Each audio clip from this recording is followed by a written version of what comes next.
Accident అయిన patient చచ్చిపోయాడు. He is dead. చచ్చిపోయాడా? నా మాట విని ఈ యాక్సిడెంట్ కి నీకు ఎలాంటి సంబంధం లేదని ఒప్పుకో. తాగితేనే చాలా నిర్లక్ష్యంగా కారు నడుపుతాడు. చివరకు ఒక మనిషిని కూడా చంపేశాడు.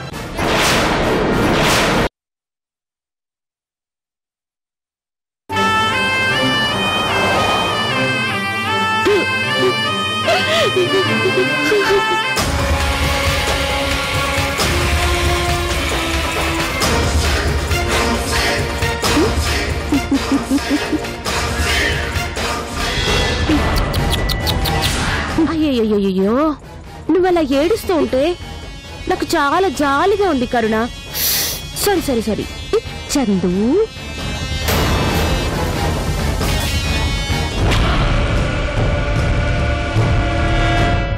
కన్న కొడుక్కి అన్యాయంగా శిక్ష పడుతూ ఉంటే చాలా బాధగా ఉంటుంది కదా. పాపం, అసలు నువ్వు వాడదానివేనా? నువ్వు బిడ్డని కన్నావు కదా. నీకు కడుపు దీపంటే తెలుసు కదా. నీ కొడుకుని కాపాడుకోవడం కోసం నా కొడుకుని జైలుకి పంపిస్తావా? అవసరం ఊరికే పోతుంది అనుకుంటున్నావా? అబ్బబ్బబ్బబ్బబ్బా, ఎంత బాధపడిపోతున్నావు చందు. నీ కన్నీళ్లు చూస్తుంటే అదేంటో నాకే పాపం అనిపిస్తుంది. చిన్నని నీ కోసమైనా సరే కాపాడదాం అనిపిస్తోంది. అఫ్ కోర్స్ నేను కాపాడగలను కూడా. నేను మాత్రమే కాపాడగలను.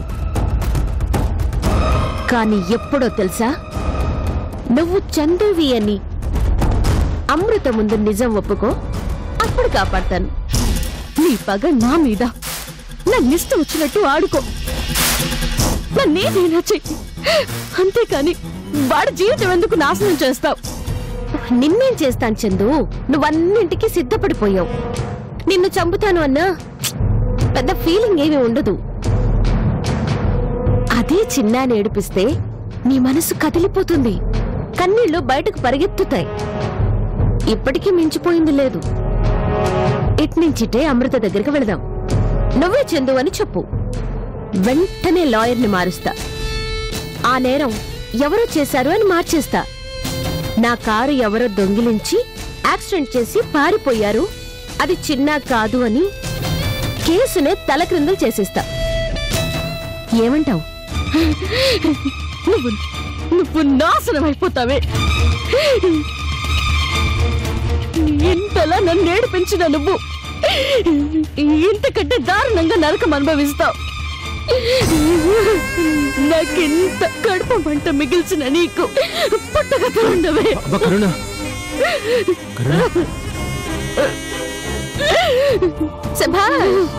మీరు దీనికి తోడుగా నీడగా కాపలా కాస్తూనే ఉన్నారు కదా, అలాగే కాపలాగానే ఉండండి. ఎంతకాలం దీన్ని కాపాడతారో నేను చూస్తాను. నాకు ప్రాణం ఉన్నంత వరకు నేను కాపాడుతూనే ఉంటాను. నీలాంటి వాళ్ళ కళ్ళు పడకుండా నేను కాపలా కాస్తూనే ఉంటాను. గుర్తుపెట్టుకో. పదమ్మా.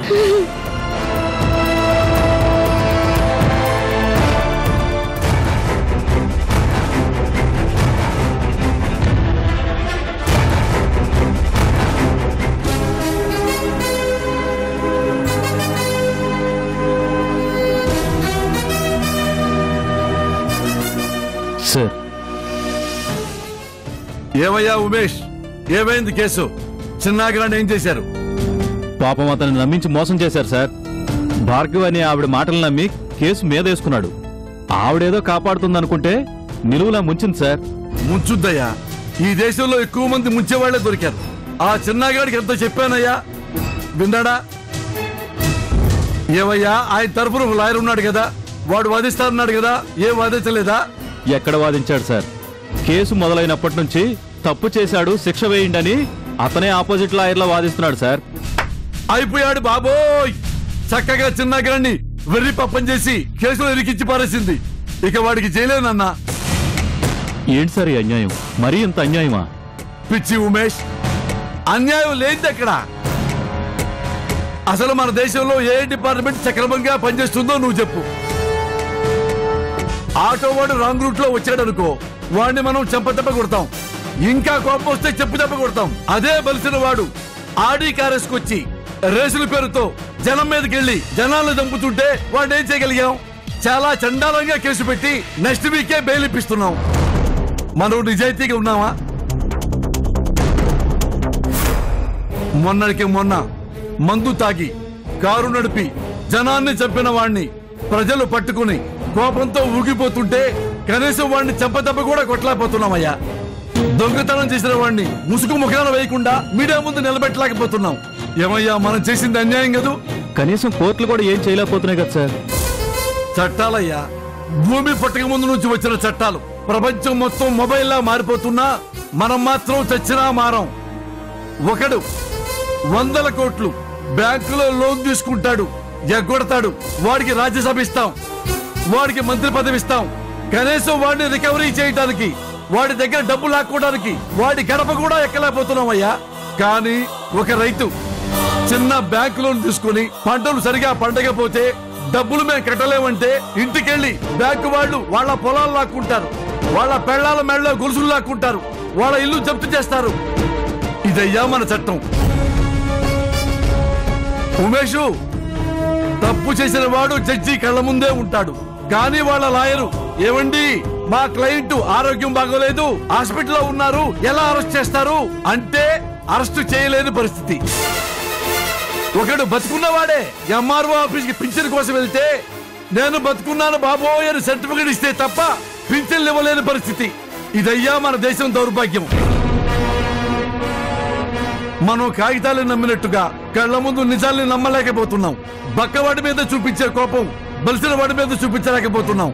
ఏమయ్యా, నువ్వెప్పుడైనా హాస్పిటల్కి వెళ్ళావా? వెళ్లే ఉంటావులే. హాస్పిటల్కి వెళ్తే జ్వరానికి కనీసం 1,00,000 రూపాయలు అవుతున్నాయి. ఆ డాక్టరు అన్ని టెస్టులు చేస్తాడు, కళ్ళు, కాళ్ళు, చెవులు, ముక్కు, ముందు వెనక మొత్తం. అసలు జ్వరానికి తప్ప అన్ని టెస్టులు రాస్తాడు. తీరా మనకేదో డౌట్ వచ్చి వేరే హాస్పిటల్కి వెళ్ళి సారీ టెస్టులు చేశారు ఆ డాక్టర్ గారు, అయినా జ్వరం తగ్గట్లేదంటే ఆ టెస్టులన్నీ పక్కన పడేసి మళ్ళీ కొత్తగా ఆ డాక్టర్ గారు ముక్కు, చెవులు, కళ్ళు, కాళ్ళు, బ్రెయిన్ మొత్తం టెస్ట్ చేస్తాడు. నాన్న, నీకు నాకు రియంబర్స్మెంట్ ఉంది తప్ప మరి పేదవాడి పరిస్థితి ఏంటి? జీవితం మొత్తం రూపాయికి రూపాయి కూడబెట్టుకుంటాం. ఒక్కసారి తలనొప్పి వచ్చి మల్టీ స్పెషాలిటీ హాస్పిటల్కి వెళ్ళావనుకో, పిచ్చివాళ్ళం అయిపోయామే. బీట్ బీట్ గా బార్, చక్కెరమే బార్, ఇడ్లీ మే సాంబార్, మొత్తం వాషౌట్. ఉన్నది పోయి ఊరంతా అప్పులు చేస్తాం. ఇది అన్యాయం అని గవర్నమెంట్ కి తెలుసు, కానీ ఏం చేస్తుంది? ఏమీ చేయలేదు. చివరికి బ్లాక్ మనీ మొత్తం నాశనం చేయాలని ప్రధానమంత్రి గారు కంకణం కట్టుకుంటే అందులో కూడా మొత్తం పొక్కలెత్తుకుతుంటారు. ఈ దేశంలో ఎక్కడో ఒక చోట ఎప్పుడు 24 అవర్స్ ఏదో ఒక విషయం రావణ కష్టం లాగా కాలుతూనే ఉండాలి. లేదంటే రాజకీయ నాయకులకి పనుండదు, పోలీసులకి పనుండదు. ఏమయ్యా, అన్యాయం జరుగుతుందయ్యా బాబోయ్ అని అరిసే బదులు గ్యారంటీగా ఎప్పుడైనా ఎక్కడైనా అన్యాయం జరుగుద్ది అని అనుకున్నామనుకో, మనసు నిదానంగా ఉంటుంది రాజా, బీపీ లేకుండా ఉంటుంది. కానీ చిన్న విషయంలో కొంచెం బాధగా ఉంది సార్. ఉంటుంది రాజా. ఎవరికైనా బయట పట్టడానికి తాడందిస్తాం, వాళ్ళ తాడు పట్టుకుని మెల్లగా పైకి రావాలి, అంతేగాని మనం లాగలేం కదా. ఆ ధీరజ్ గాడే కారు నడిపాడు, నాకేం సంబంధం లేదు నేను చిన్నగాడు ఒక మొక్క చెబితే ఇష్యూ లేదు కదా. అయినా కందుకు లేని దురద నీకు నాకెందుకు రాజా? అందుకనే ఇవన్నీ నేను భరించలేక, ఈ టార్చర్ భరించలేక సంగీతం వింటూ కూర్చున్నా.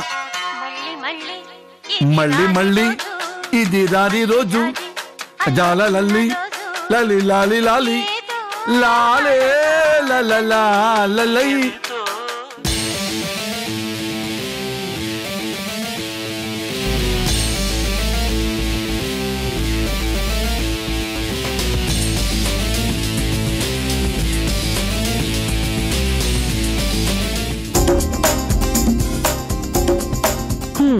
ఏం అదృష్టం రండి ఇది.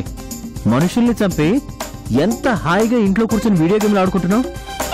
నిజంగా నీకు అదృష్టం దరిద్రం పట్టినట్టు పట్టిందిరా. ఏంటి, నేను జైలుకి వెళ్ళలేదని బాధపడుతున్నావా? అసలు నువ్వు కన్న తండ్రివేనా? ఆ రోజు వెంటపడి మరీ నన్ను అరెస్ట్ చేయించావు. ఇప్పుడు ఇంటికొస్తే సంతోషించాల్సింది పోయి నా మీద కుళ్ళుకుంటావా? జైలు నుంచి వచ్చావని సంతోషించడానికి నువ్వేమైనా గాంధీవే, నెహ్రూవే? పీకలు తాకి జనాన్ని చంపేసి వచ్చినోడివి. ఏంటి వాణ్ణేదో అంటున్నావు? నేనేమంటాను భార్గవి, ఏ జన్మలో ఏ అదృష్టం చేసుకున్నావో మా కొడుగ్గా పుట్టావు, అందుకే మర్డర్ చేసినా కూడా హాయిగా ఉన్నావు అంటున్నాను. నేనేం మర్డర్ చేయలేదు, జస్ట్ యాక్సిడెంట్ చేశానంతే. ఆ మాట కోర్టులో ఒప్పుకొని ఉండాల్సిందే. వాడెందుకు ఒప్పుకుంటాడు? ఆ అవసరం వాడికేంటి? నిజమేలే, ఆ చిన్నని బకరాన్ చేసావుగా.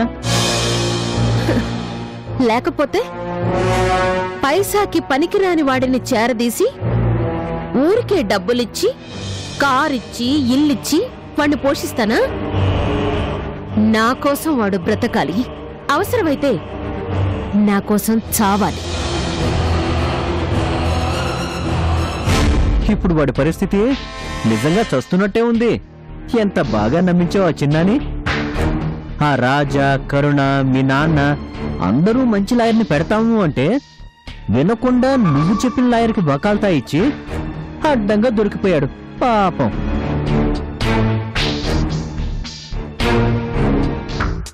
వాడేం లాయర్ భార్గవి? అసలు చిన్న తరపున వాదిస్తున్నాడా లేక చిన్నాన్ని ముంచడానికి వాదిస్తున్నాడా? ఓ పక్క పీపీ రెచ్చిపై చిన్న మీద ఎగురుతుంటే డిఫెన్స్ చేయాల్సిన వాడు అతను కూడా చిన్న చేసింది తప్పేనని వాదిస్తున్నాడేంటి? తప్పు చేశాడు, శిక్ష వేయండి పీపీ కంటే ముందు ఈ లాయరే అంటాడు. అసలు ఆ లాయర్కి అసలు వాదించడం వచ్చారాదా? అక్కడ కోర్టులో ఉంది ఓన్లీ బొమ్మ మాత్రమే సందీప్. దాని రిమోట్ నా దగ్గరుంది. నేను మాట్లాడమంటే ఆ లాయర్ మాట్లాడతాడు, నేను వద్దంటే సైలెంట్ గా ఉంటాడు.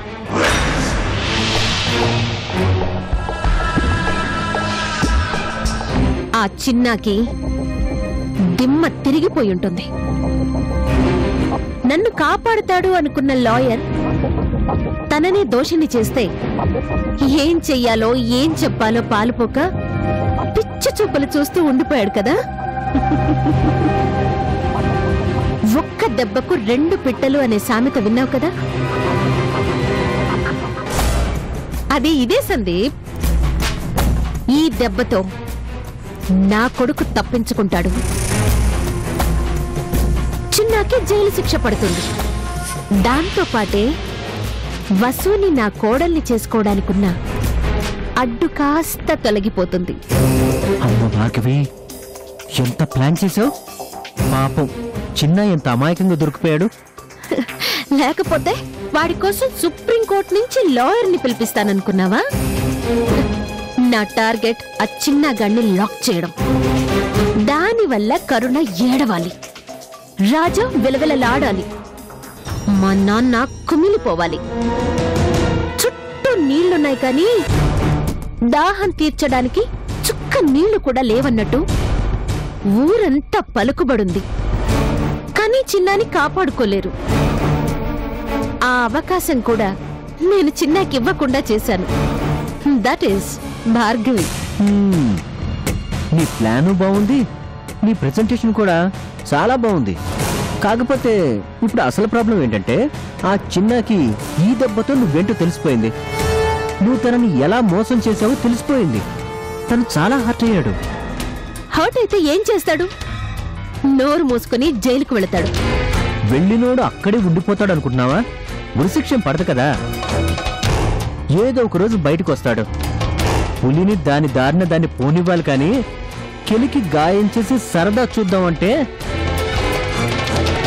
అది లైఫ్ కి రిస్క్ భార్గవి. వాడి మొహం, వాడిప్పటికే సగం చచ్చాడు. రేపు శిక్ష పడగానే పూర్తిగా చస్తాడు. వాడు నన్నేం చేస్తాడు? I don't care.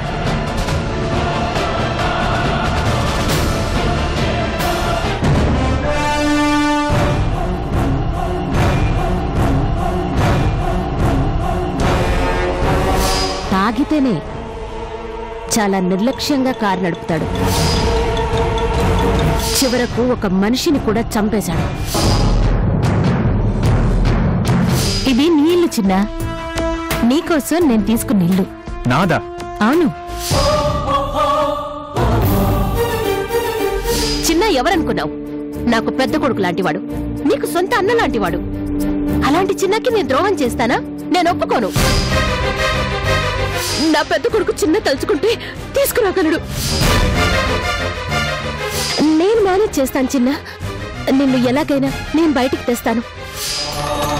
భార్గవి, ఎంత నమ్మించి మోసం చేశావు నన్ను. లొంగిపోతే ఎలాగైనా బయటికి తీసుకువస్తాను అని చెప్పి నీ అవసరం తీరాక నా మీదనే వ్యతిరేకంగా సాక్ష్యం చెప్తావా? ఎంతలా నమ్మించి మోసం చేశావు నన్ను. ఛ! నువ్వు ఆ భార్గవిని నమ్ముకుంటున్నావు, తన చేతిలో కీలుబొమ్మబోతున్నావు. అది నీకు చాలా ప్రమాదం. ఆ భార్గవి నీడ నుంచి బయటపడి సంఘంలో నీ మర్యాద కాపాడుకోచున్నా. భార్గవి ఎత్తులు నీకు అర్థం కావు. ఆ భార్గవి మాయలో పడి అయిన వాళ్ళందరినీ దూరం చేసుకుంటున్నావురా. ప్రేమని పంచే మనుషుల్ని శత్రువులు చేసుకుని మళ్ళీ అనాథలా మారిపోతున్నావు. నిన్ను అనాథని చేయడమే ఆ భార్గవి లక్ష్యం. భార్గవి నా కూతుర్రా. దాని గురించి నాకు తెలుసా, నీకు తెలుసా? నీలో చేవ ఉన్నంత కాలమే నిన్ను కొడుకులా చూస్తానంటుంది. ఆ తర్వాత నిన్ను నిర్దాక్షిణ్యంగా తొక్కేస్తుంది. ఆ భార్గవి వల్ల నీ జీవితం సర్వనాశనం అవుతుంది. నిజంగా నీ మీద అభిమానం ఉంటే నా జోలికి రాకూడదు. కానీ నన్ను ధీరజ్ని పెళ్లి చేసుకోమని ఎంత ఇబ్బంది పెడుతుందో నీకు తెలుసా?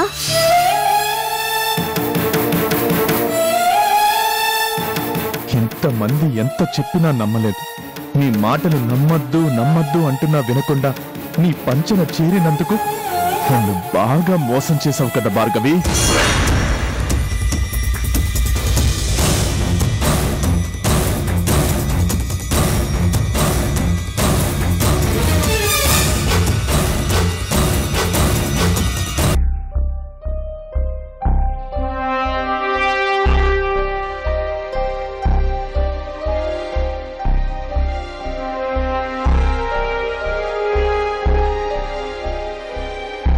శ్రీధర్ గారు,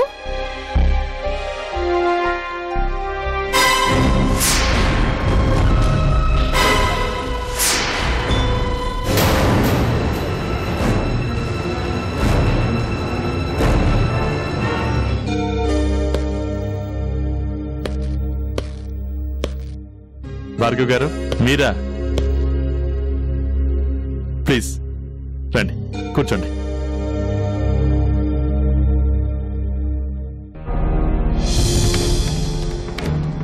ఏం చేస్తున్నారు శ్రీధర్ గారు? ఏం లేదండి, ప్రస్తుతం ఖాళీగానే ఉన్నాను. ఇంకా బిజినెస్ ఫుల్ ఫ్లెడ్జ్డ్ గా స్టార్ట్ అవ్వలేదు కదా. మీ అంతటా మీరు బిజినెస్ చేయాలి అంటే ఇక్కడ చాలా ప్రాబ్లమ్స్ ఉంటాయి శ్రీధర్ గారు. ఆ విషయం మీకు వచ్చిన కొత్తలోనే చెప్పాను కదా. అందుకే కదండి మీతోటి కలిసి బిజినెస్ చేయాలని కోరుకుంటున్నాను. మీకెప్పుడూ ఆహ్వానం ఉంటుంది శ్రీధర్ గారు, కానీ నేనడిగింది కూడా మీరు చూడాలి కదా.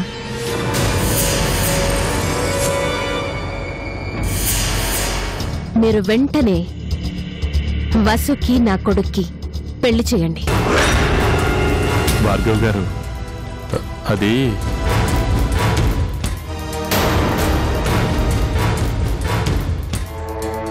ఏంటి ఆలోచిస్తున్నారు? చిన్న గురించేనా? చిన్న అనే మనిషిని ఇంకా మీరు మర్చిపోవాల్సి ఉంటుంది.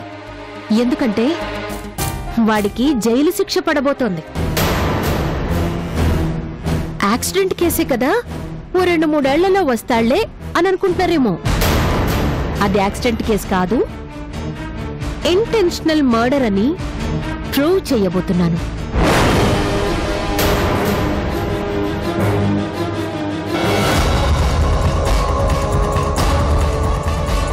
వాడికి మినిమం లైఫ్ పడేలా చేస్తాను.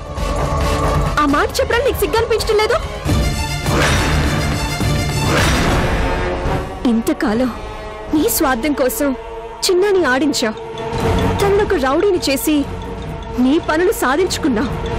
ఇప్పుడు ఏకంగా అతనికి లైఫ్ శిక్ష పడేలా చేస్తాను అంటున్నావు. అసలు నీకు మనసు అనేది ఉందా? మంచి చేసిన మనిషికి నువ్వు చూపించే కృతజ్ఞత ఇదేనా? చూడు వసు, కాళ్లకు వేసుకునే చెప్పులు ఎప్పుడూ ఇంటి బయటే ఉంటాయి. అవసరం తీరాక గుమ్మం బయటే వదిలేస్తాను. పనికి రావని తెలిస్తే కుప్పతొట్లో పారేస్తాను తప్ప తెచ్చి ఇంట్లో భద్రపరుచుకోను. ఆ చిన్న కూడా నా కాలు కింద చెప్పు లాంటి వాడే. వాణ్ణి తొక్కడమే నా పని. నీకు ముందే చెప్పాను, నువ్వా చిన్నాన్ని ప్రేమించటం వల్ల నీకు చివరకు మిగిలేది కష్టాలు, కన్నీళ్లే అని. నీ అదృష్టం ఏంటంటే ఇంత జరిగినా ఇంకా నా కొడుకు నిన్నే కోరుకుంటున్నాడు. పెళ్ళంటూ చేసుకుంటే నిన్నే చేసుకుంటానని వెంట పడుతున్నాడు. అందుకే నీకొక బంపర్ ఆఫర్ ఇస్తున్నాను. నా కొడుకుని పెళ్లి చేసుకో. కావాలంటే చిన్నాని విడుదల చేయమంటే విడుదల చేస్తాను. మీ డాడీని బిజినెస్ లో పార్ట్నర్ని కూడా చేసుకుంటాను వసు. ప్రామిస్. చీ అన్నా మనుషుల వెంట తిరగటం నీకలవాటు. నువ్వంటేనే నాకు అసహ్యం అని చెప్పినా నువ్వే కావాలి అని కోరుకోవటం నీ కొడుకు అలవాటు. డాడీ, ఈవిడతో కలిస్తే తప్ప మీరు బిజినెస్ చేయలేకపోవటం మీ వీక్నెస్ కావచ్చు. కానీ మీ చేతకానితనానికి నేను మాత్రం బలికాను. నా ప్రాణం పోయినా నేను మాత్రం ఆ ధీరజ్ని పెళ్లి చేసుకోను. ఆ చిన్నతో నీ పెళ్లి జరగనివ్వను. పర్లేదు, జీవితాంతం చిన్నాన్ని తలుచుకుంటూ ఇలాగే ఉండిపోతాను. కానీ నీ ఇంటికి మాత్రం కోడలిగా రాను. నన్ను రెచ్చగొట్టకు వసు. నేను తలుచుకుంటే ఏదైనా చేస్తాను. ఏం చేస్తావ్? నువ్వేం చేసినా నేను మాత్రం నీ కొడుకుని చేసుకోను. నువ్వెన్ని ఎత్తులు వేసినా, ఎన్ని మాయలు చేసినా నా శవానికి తాళి కట్టించగలవేమో, కానీ నేను బ్రతికుండగా మాత్రం నన్ను నీ కోడల్ని చేసుకోలేవు.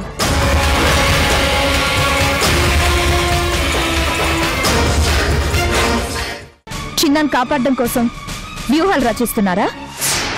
వాడికి తెలీదా చేయని నేరం ఒప్పుకుంటే శిక్ష పడుతుందని? అయినా ఎవరు లోపలుండాలో ఎవరు బయటుండాలో చెప్పడానికి నువ్వెవరు? నువ్వు బయటకు వెళితే పోలీసులు అరెస్ట్ చేస్తారు తెలుసా?